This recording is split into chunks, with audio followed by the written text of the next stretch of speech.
Boss Malayalam season 6 12ാം ആഴ്ചയിലെ elimination episode വന്നെത്തിയിരിക്കുകയാണ്. ഈ വാരാന്ത്യത്തിലെ എലിമിനേഷൻ എപ്പിസോഡിൽ ബിഗ് ബോസ് മലയാളം സീസൺ 6ൻ്റെ മറ്റൊരാഴ്ച അവസാനിക്കാൻ പോവുകയാണ്. 12ാം ആഴ്ചയിലെ എലിമിനേഷൻ നടക്കുമ്പോൾ ആരാകും ബിഗ് ബോസ് വീടിൻ്റെ പടിയിറങ്ങുക എന്നുള്ള ആകാംക്ഷയിൽ തന്നെയാണ് ബിഗ് ബോസ് പ്രേമികളും. 7 മത്സരാർത്ഥികളായിരുന്നു ഇത്തവണത്തെ നോമിനേഷനിൽ ഇടം പിടിച്ചത്.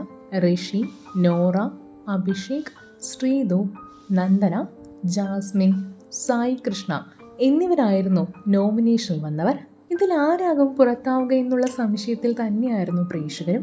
വോട്ടിംഗ് ഫലങ്ങൾ ഒരു പ്രധാന പങ്ക് വഹിക്കുന്നതിനാൽ തന്നെ അവരുടെ സ്നേഹം വോട്ടുകളുടെ രൂപത്തിൽ നൽകുകയും ചെയ്യുന്നുണ്ടായിരുന്നു. ടിക്കറ്റ് ഫിനാലെ ലഭിച്ചിരിക്കുന്നത് അഭിഷേകിനാണ്. ഇപ്പോഴിതാ ബിഗ് ബോസ് വീടിൻ്റെ പടി ഇറങ്ങിയിരിക്കുന്നത് നന്ദനയാണെന്നുള്ള റിപ്പോർട്ടുകളാണ് ഇപ്പോൾ ലഭിച്ചിരിക്കുന്നത്. പ്രേക്ഷകർ പ്രതീക്ഷിച്ചതുപോലെ ഒരു പടിയിറക്കം തന്നെയാണിത്.